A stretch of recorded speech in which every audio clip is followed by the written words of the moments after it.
ألم تر إلى ربك كيف مد الظل ولو شاء لجعله ساكنا ثم جعلنا الشمس عليه دليلا ثم قبضناه إلينا قبضا يسيرا وهو الذي جعل لكم الليل لباسا والنوم سباتا وجعل النهار نشورا وهو الذي أرسل الرياح بشرا بين يدي رحمته وأنزلنا من السماء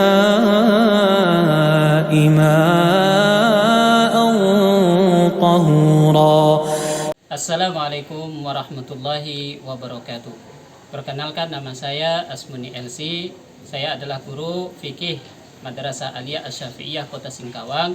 Sekaligus saya adalah mahasiswa PPG Daljab tahun 2022 angkatan pertama LPTK IAIN Pontianak. Di video kali ini saya akan mempraktekkan pembelajaran dalam rangka untuk memenuhi uji kinerja PPG Daljab tahun 2022. Berikut ini videonya, selamat menyaksikan. وابتهالات الخشوع قد دعتني للنجاوى هدأة الليل البديع بحنين للدموع وابتهالات الخشوع قد دعتني للنجاوى بحنين للدموع بحنين للسجود إنه باب الخلود يا نجاوى الحب عودي. السلام عليكم ورحمة الله وبركاته. وعليكم السلام ورحمة الله وبركاته. الحمد لله رب العالمين حمدا كثيرا طيبا مباركا فيه كما يحب ربنا ويرضى. أشهد أن لا إله إلا الله وحده لا شريك له وأشهد أن محمدا عبده ورسوله الذي لا نبي ولا رسول بعده. Anak-anakku sekalian, kaifa halukum? Nahnu bi khair walhamdulillah. Bagaimana hari ini? Alhamdulillah. Alhamdulillah. Sekalian, sebelum kita memulai, ya, kita berdoa dulu deh. Ya, berdoa dulu kepada ketua kelasnya. Silakan untuk memimpin doa. Allahumma inni as'aluka ilman nafi'an wa rizqan thayyiban wa amalan mutaqabbalan. Alhamdulillah, ya, kita setelah berdoa semoga pembelajaran kita hari ini diberikan keberkahan oleh Allah Subhanahu wa taala dan diridhoi oleh Allah Subhanahu wa taala sehingga kita diberikan pemahaman yang baik oleh Allah Subhanahu wa taala. Baik, ya. Hari ini sebelum kita memulai, Bapak ini mengabsen, ya. Adakah di antara kalian yang tidak masuk atau berhalangan? Ya. Bapak tanya, ada enggak? Ada. Berapa orang? Satu orang. Siapa itu? Ahmad Taufik. Kemana? Sakit. Ya. Kemudian yang lain? Alhamdulillah hadir semuanya. Baik, kita doakan kepada saudara kita Ahmad Taufik yang sedang sakit diberikan kesembuhan oleh Allah Subhanahu wa taala dan bisa mengikuti pembelajaran kembali bersama kita. Anak-anakku sekalian, ya, hari ini kita akan belajar, ya, fikih. Tema adalah sumber hukum Islam. Akan tetapi sebelum kita masuk kepada pembahasan, Bapak ingin menanyakan tentang pelajaran yang lalu. Nah, siapa ya di antara kalian yang masih ingat dengan pelajaran yang lalu? Kita belajar tentang apa? Usul fikih. Tentang usul fikih. Ya, usul fikih itu berkaitan dengan apa? Tentang metode, ya kan? Ya, memahami fikih. Baik, ya. Nah, ada hubungan tidak dengan pelajaran kita hari ini sumber hukum Islam? Nah, sumber hukum Islam. Terus Bapak tanya kepada kalian, apa itu sumber? Asal dari sesuatu, ya. Kalau kita ibaratkan pohon seperti apa? Akar. Seperti akar, ya. Maka sesuatu yang bisa menjulang ke atas dari pohon itu maka tergantung dengan akarnya. Anak-anak sekalian, ya, sebelum kita memulai pembelajaran ada tujuan dari pembelajaran. Nah, ini yang harus kita capai dari pembelajaran kita hari ini. Yang pertama, ya, tujuan pembelajaran kita yang melalui kegiatan mengamati slide, ya, atau video pembelajaran, peserta didik dapat menganalisis. Menganalisis ini artinya menggali, ya, pengertian Al-Quran, ya, hadis sebagai sumber hukum Islam yang muttafaq dengan baik, ya. Yang muttafaq ini artinya yang disepakati. Kemudian yang kedua, ya, tujuan pembelajaran melalui kegiatan kelompok diskusi, peserta didik dapat menelaah, ya, mengkaji dalil kehujahan Al-Quran dan hadis sebagai sumber hukum Islam yang muttafaq dengan baik. Kemudian yang ketiga, melalui kegiatan mencari informasi, ya, nanti kita disuruh untuk mencari informasi, ya, maka peserta didik mampu menemukan makna isi pokok yang terkandung dalam Al-Quran dengan baik. Itu dia tujuan pembelajaran kita hari ini. Anak-anak sekalian, kita, ya, sekarang mengamati. Nah, mengamati konsep, ya. Nah, mengamati gambar. Nah, di sini ada sumber hukum Islam yang muttafaq. Jadi sebelum kita masuk kepada pembahasan muttafaq itu, kita harus tahu bahwasanya sumber hukum Islam itu ada muttafaq dan ada yang mukhtalaf. Nah, ini sumber hukum Islam yang muttafaq dan mukhtalaf. Ya, yang muttafaq itu terdiri dari Al-Quran, hadis, ijma', qiyas, ya. Bisa kalian perhatikan itu. Kemudian sumber hukum Islam yang mukhtalaf ada istihsan, istishab, marsalah mursalah, uruf, satu zari'ah, syar'un man qablana dan mazhab sahabi. Akan tapi pada pertemuan kali ini kita akan belajar sumber hukum Islam yang muttafaq itu Al-Quran dan As-Sunnah. Adapun ijma' dan qiyas insyaallah pada pertemuan berikutnya. Baik, anak-anakku sekalian, ya, sila untuk menyimak tayangan di bawah ini, ya. Nah, ini bisa kalian simak tayangan berikut ini. Ini sekitar tentang pengertian Al-Quran dan hadis atau As-Sunnah.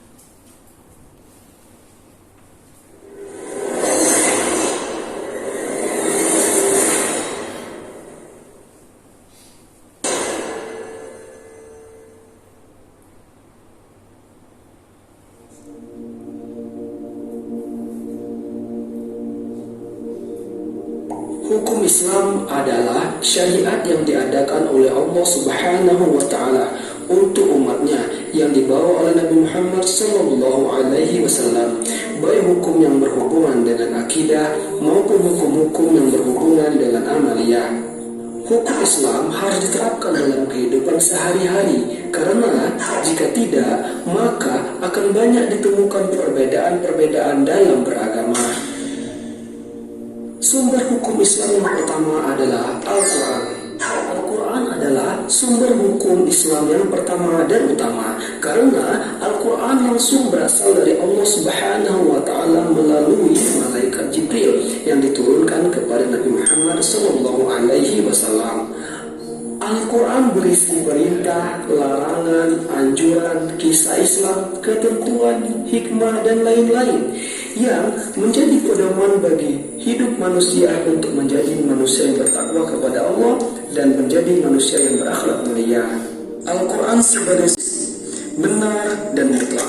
Dinamis maksudnya adalah bahwa Al-Quran dapat berlaku di mana saja, kapan saja, dan kepada siapa saja. Al-Quran diturunkan tidak hanya untuk umat tertentu atau untuk zaman tertentu saja.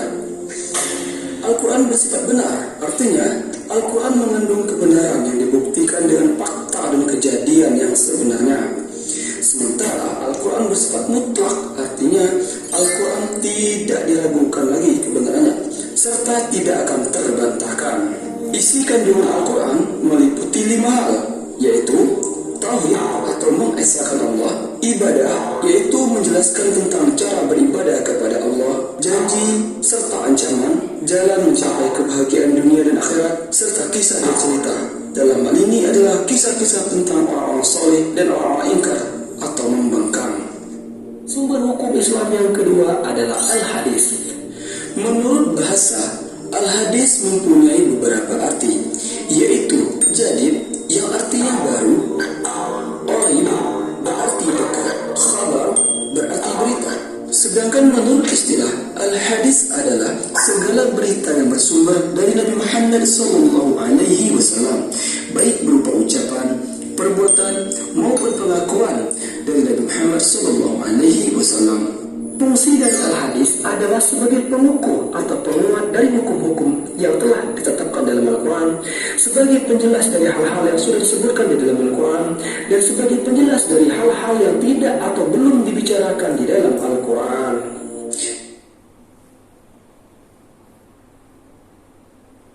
Baik ya, itu tayangan video yang bisa kita pahami tentang pengertian Al-Quran dan hadis ya.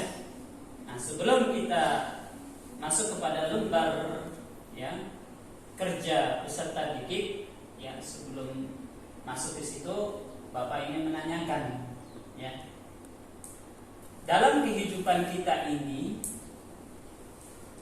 ya, dalam kehidupan kita ini tentunya tidak lepas daripada sebuah hukum. Apalagi kita ini orang Islam ya, yang Allah Subhanahu wa taala bebankan kita syariat. Ya. Maka ya, apa dia sumber hukum yang menjadi dasar dan utama dari sumber hukum-hukum yang lainnya? Apa dia?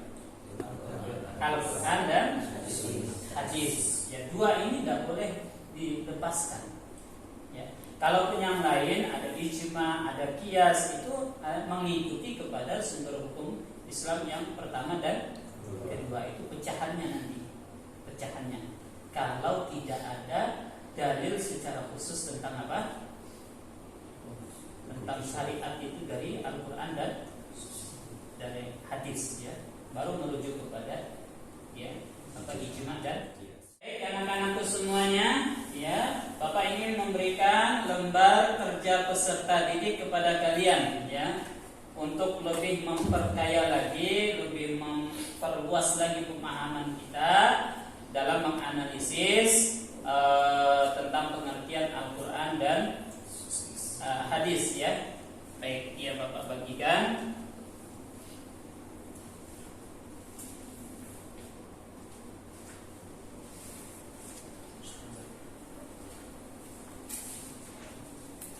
Tapi sebelumnya, sebelum kalian mengerjakan, Bapak minta kalian untuk membuat kelompok.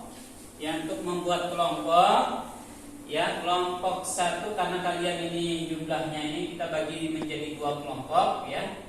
Kelompok apa? Kelompok 1 dan kelompok 2. Ya.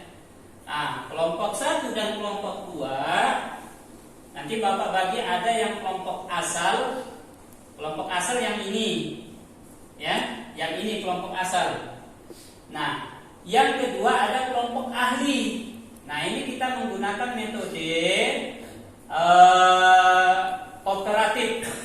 Ya, kooperatif ini tipe jigsaw. Nanti ini Bapak bagi lagi. Ya, yang tadi kelompok asal diingat. Kelompok asal ingat tuh kawan-kawannya, ya. Nah, tanda-tandanya, ya. Nah, jangan sampai salah masuk nanti pas waktu kembali ke kelompok asalnya. Nah, ini sudah kelompok asal. Kemudian Bapak bagi ya 3 di kelompok 1, 3 orang di kelompok 2, kelompok 2 3 orang di kelompok 1. Silakan. Ya. Nah, silakan yang ini dibagi.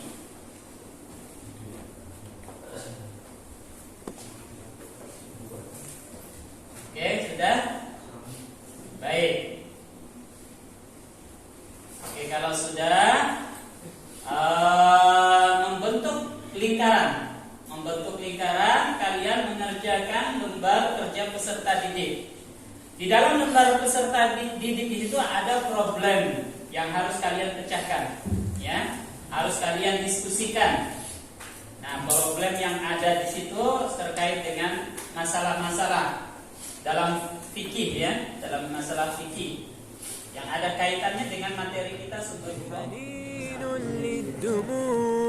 وابتهالات الخشوع قد دعتني للنجاوى هدأة الليل البديع بحنين للدموع وابتهالات الخشوع قد دعتني للنجاوى بحنين للدموع بحنين للسجود إنه باب الخلود يا نجاوى الحب عودي لأنسى بالربيع. Baik anak-anak semuanya, sudah selesai? Kalau sudah selesai, baik kita kembali lagi ke kelompok asal. Yang tadi sudah Bapak bagi, kembali lagi ke kelompok asal. Silakan. Ya, pada posisinya tadi sesuai dengan kelompoknya.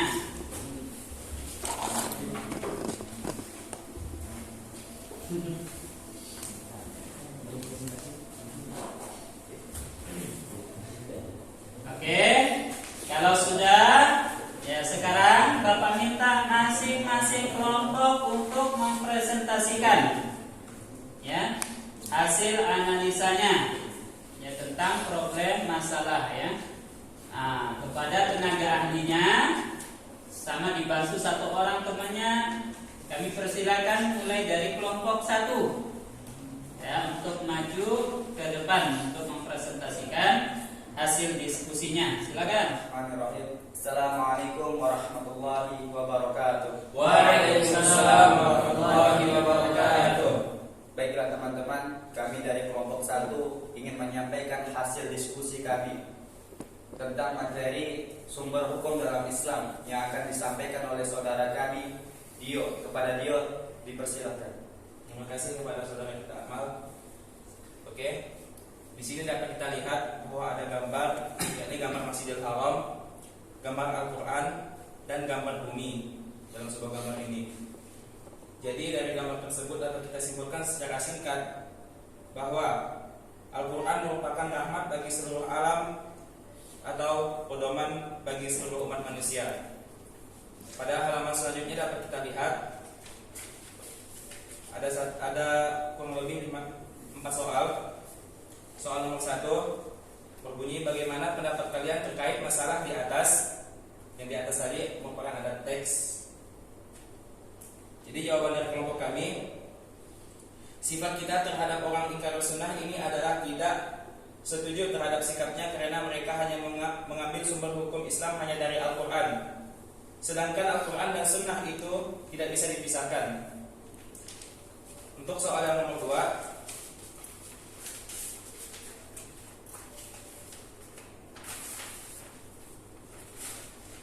Bisakah dipisahkan Al-Quran dengan Sunnah? Tentu jawabannya tidak bisa, karena keduanya itu memiliki keterkaitan. Untuk soal nomor 3, bagaimana kehujahan dan kedudukan As-Sunnah atau hadis dalam hukum Islam? As-Sunnah hukum kedua dalam Islam. Begitu kurang lebih jawabannya. Untuk nomor 4, silahkan cari dalil bahwa as-sunnah atau hadis adalah sumber hukum Islam. Jawabannya dalam Quran surah An-Nisa ayat 105, yang artinya sesungguhnya kami telah menurunkan Alkitab kepadamu dengan membawa kebenaran, supaya kamu mengadili antara manusia dengan apa yang telah Allah wahyukan kepadamu. Dan janganlah kamu menjadi penantang orang yang tidak bersalah karena membela orang yang khianat. Quran surah An-Nisa ayat 105. Mungkin itu hasil presentasi dari kelompok kami. Kurang lebihnya kami mohon maaf. Kami akhiri dengan Assalamualaikum warahmatullahi wabarakatuh. Waalaikumsalam warahmatullahi wabarakatuh. Takbir. Allahu Akbar. Terima kasih untuk kelompok 1 atas presentasinya. Maka ada hadiahnya yang akan Bapak berikan untuk kelompok 1 ya, kepada ya ketuanya ya, nanti dibagi ya sama-sama kelompoknya. Oke. Ya. Silakan duduk. Baik, untuk kelompok yang kedua ya, kami persilakan untuk mempresentasikan hasil diskusi dari lembar kerja peserta didiknya. Kepadanya kami persilakan. Assalamualaikum warahmatullahi wabarakatuh. Waalaikumsalam.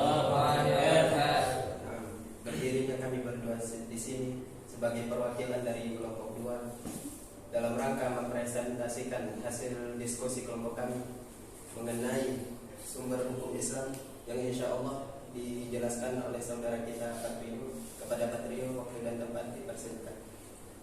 Baik, langsung saja. Bisa diperhatikan di lembar kerjanya masing-masing. Dalam lembar kerja peserta didik disajikan sebuah gambar, yaitu di sini ada Al-Quran, kemudian Masjidil Haram, dan juga bumi. Dari gambar tersebut dapat kita ketahui bahwasanya Al-Quran adalah pedoman sekaligus rahmat bagi seluruh alam. Ya, seluruh alam. Jadi bukan hanya untuk umat tertentu ataupun kaum tertentu. Dan sebagai petunjuk umat manusia menuju cahaya kebenaran, yang salah satunya menerangkan tentang bagaimana tata cara kita dalam beribadah dan juga yang lain-lain.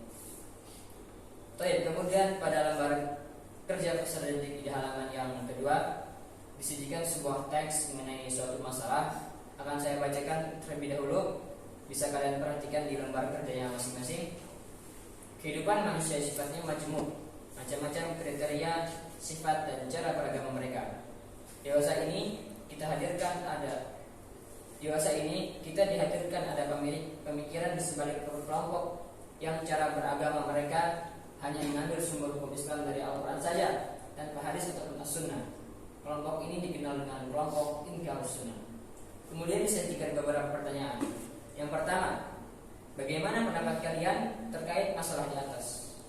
Baik, pendapat kami tentu saja pendapat di atas tidaklah benar. Karena apa? Jawabannya ada di soal nomor 2. Soal nomor 2, bisakah dipisahkan antara Al-Quran dan As-Sunnah? Jawabannya tidak mungkin bisa. Karena apa? Bagaimana bisa seseorang dapat beribadah dengan baik dan benar tanpa adanya hadis?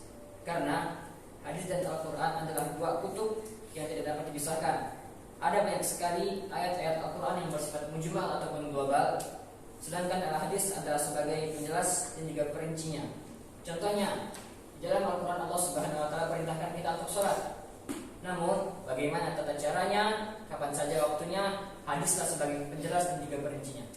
Kemudian pertanyaan nomor 3, bagaimana kehujahan dan kedudukan as-sunnah ataupun hadis dalam hukum Islam? Kedudukan ataupun kehujahan as-sunnah dalam hukum Islam menempati posisi yang kedua setelah Al-Quran.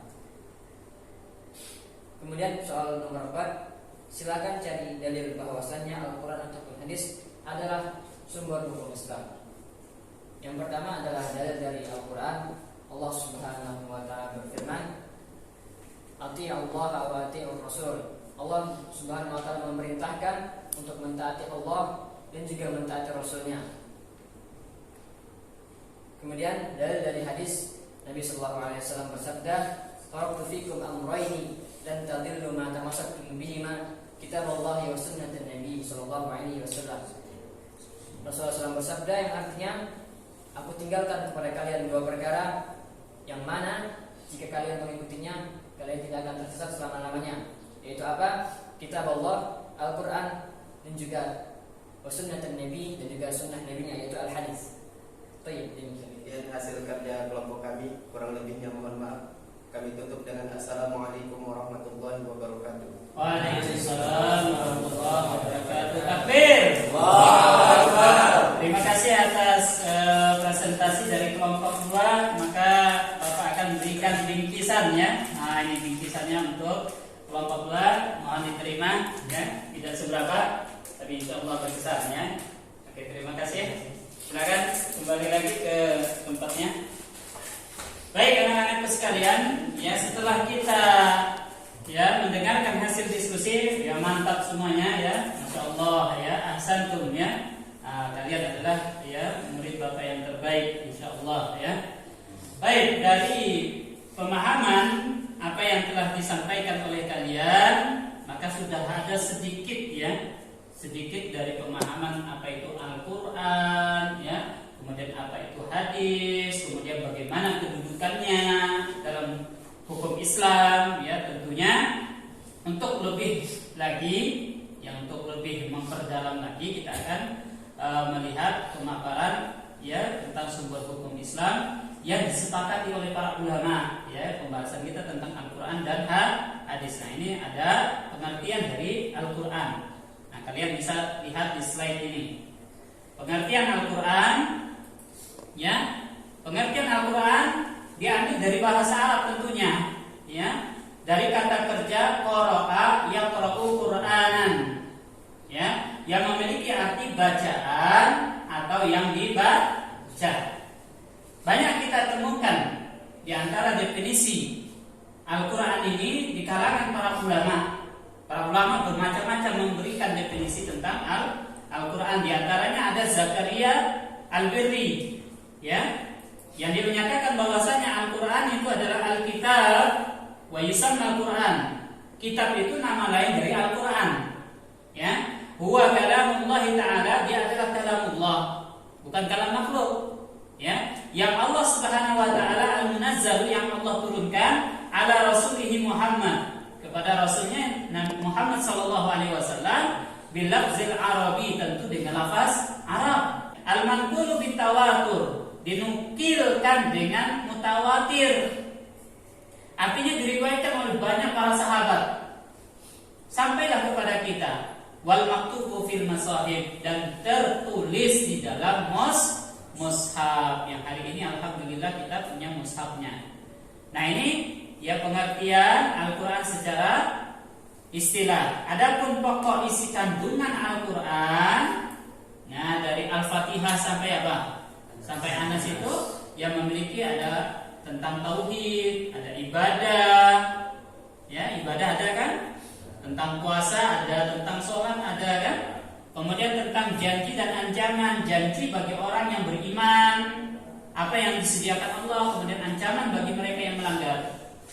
Ya, nah, kemudian apa? Ada jalan mencapai kebahagiaan dunia dan akhirat, dan ada riwayat cerita kisah-kisah umat terdahulu. Ya, nah, itu.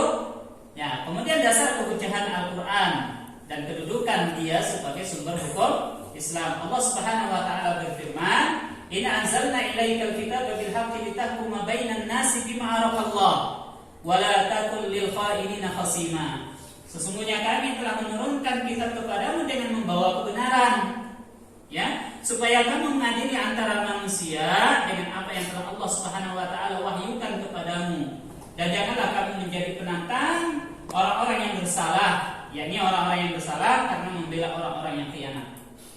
Nah, ini dalil Al-Quran. Kemudian, ya, Al-Quran di dalam ayat tadi itu menjelaskan dia adalah sumber hukum utama dalam Islam, menempatkan kedudukan pertama dari sumber-sumber hukum Islam yang lainnya. Hukum Islam yang disepakati oleh para ulama kedua adalah al-hadis.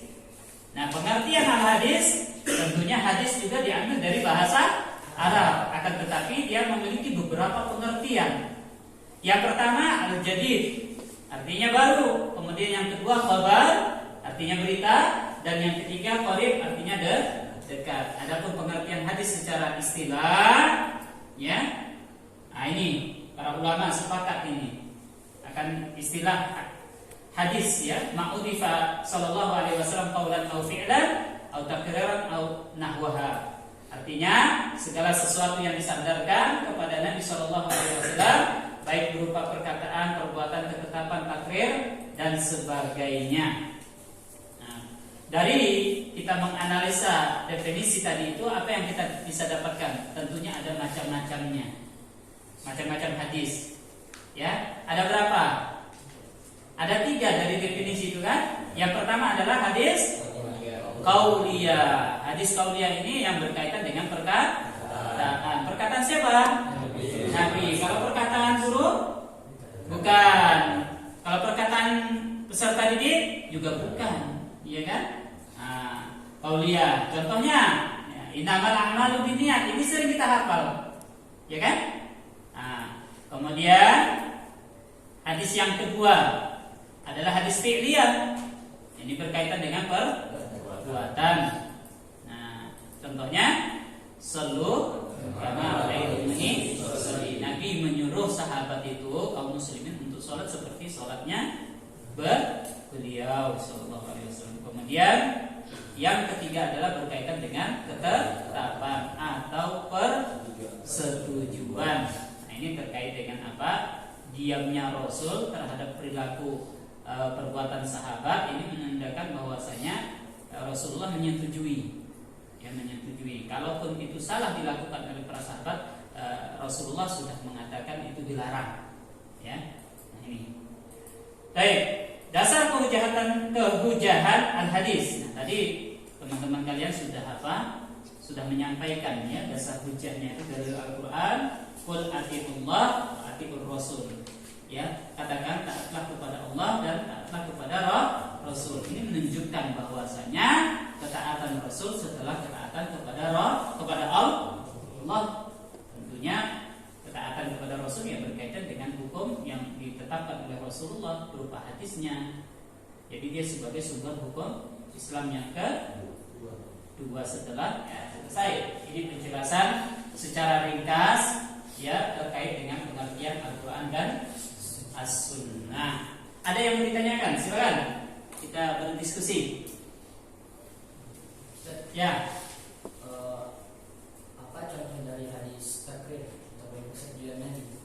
Baik, ya terkait dengan apa? Contoh hadis takrir ya disebutkan dalam sebuah riwayat dan ini dikisahkan oleh sahabat yang mulia Khalid bin Walid ya, ketika Khalid bin Walid ini ya bersama Rasulullah, ya Rasulullah datang ke sebuah perkampungan, ya bahwasanya di sebuah kampung tersebut itu kebiasaan mereka memakan binatang, ya binatang padang pasir, yaitu dog. Pernah lihat dog atau tahu dog? Ya karena kalian belum pernah melihat dog itu, kalau di daerah kita ini ya seperti biawak lah. Tapi dog ini bukan biawak. Kalau biawak itu makannya apa? Makan apa? Bangkai daging, ya kan? Nah, sedangkan dog itu makan rumput, tumbuh-tumbuhan. Nah, tentunya beda. Dan ketika itu kebiasaan mereka makan itu. Dan Rasulullah SAW ditawarin untuk makan. Karena Rasul tidak terbiasa makan dog, maka Rasulullah SAW tidak melarang, ya. Tapi Rasulullah juga tidak makan. Ini menunjukkan bahwasanya Rasulullah tidak melarang. Ini menentukan bahwasanya Rasulullah ya setuju apa yang dilakukan oleh sahabat tersebut. Tapi Rasulullah tidak memakannya, ya kan? Karena bukan kebiasaannya. Dan banyak lagi contoh-contoh tentang takrir, ya tentang persetujuan atau ketetapan Rasulullah SAW. Jadi hukum makan dog apa? Boleh. Nah, maka boleh. Nanti timbul hukum boleh itu. Ya, wallahu a'lam bishawab. Ada lagi sebelum kita yang mengakhiri pelajaran kita hari ini? Cukup? Ada yang bertanyakan? Oke, cukup. Baik ya, sebelum kita mengakhiri pembelajaran kita hari ini, ya mari kita menyimpulkan ya apa yang kita pahami dari Al-Quran dan hadis ya pada pertemuan kali ini. Bapak minta di antara kalian lah untuk menyimpulkan ya, untuk menyimpulkan ya pembelajaran kita hari ini ya, terkait dengan Al-Quran dan hadis sebagai sumber hukum Islam. Boleh? Ada? Kami dari kelompok 2 akan menyimpulkan pembahasan yang telah dipaparkan dari awal hingga akhir ya. Yang dapat kami pahami adalah bahwasanya Al-Quran merupakan sumber ataupun hukum sumber Islam yang paling utama, yang paling tinggi, yang dia merupakan kalamullah yang diturunkan kepada Nabi Muhammad SAW melalui malaikat Jibril, yang mana membacanya merupakan ibadah. Setiap ayatnya, setiap hurufnya kita baca bernilai ibadah. Sedangkan hadis Nabi SAW adalah perkataan sumber hukum Islam yang kedua di bawah Al-Quran, yang ia merupakan perkataan Nabi SAW, dan membacanya bukan bernilai ibadah kecuali jika kita mengamalkannya, maka barulah bernilai ibadah. Itu saja yang dapat kami sampaikan. Dari kesimpulan, kurang lebihnya kami mohon maaf. Kami kembalikan kepada Ustaz. Oke, alhamdulillah ya. Selesai sudah pelajaran kita hari ini. Untuk pengayaan lagi, untuk oleh-oleh buat kalian ya, untuk lebih memperdalam lagi masalah ini ya, Ustaz akan memberikan PR buat kalian ya, untuk dikerjakan di rumah yang berupa ada soal-soal ya. Ini bisa nanti dikumpulkan nanti masuk ya, Ustaz saja.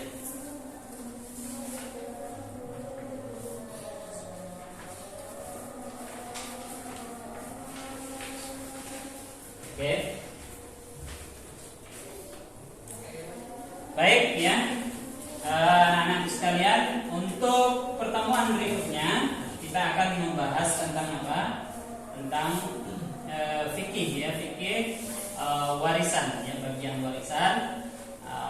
Sebelum masuk ya, Bapak harap kepada kalian agar sedikit lah, kan di rumahnya punya ya media sosial HP kan, untuk men-searching ya terkait dengan warisan ya.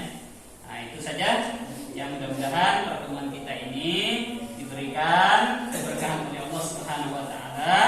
Semangat ya, terus belajar, jangan putus ya. Nah, ini selamat juga berlibur ya untuk kalian semuanya ya, akhir pekan ya. Nanti kita ketemu lagi pada pertemuan berikutnya ya. Mari kita tutup pembelajaran kita hari ini dengan doa kafaratul majlis. Subhanallah wa bihamdika, asyhadu an la ilaha illa anta, astaghfiruka wa atubu ilaik. Ustaz ucapkan, Bapak ucapkan, jazakumullah khairan katsira. Wa akhirul kalam, assalamualaikum warahmatullahi wabarakatuh. Waalaikumsalam.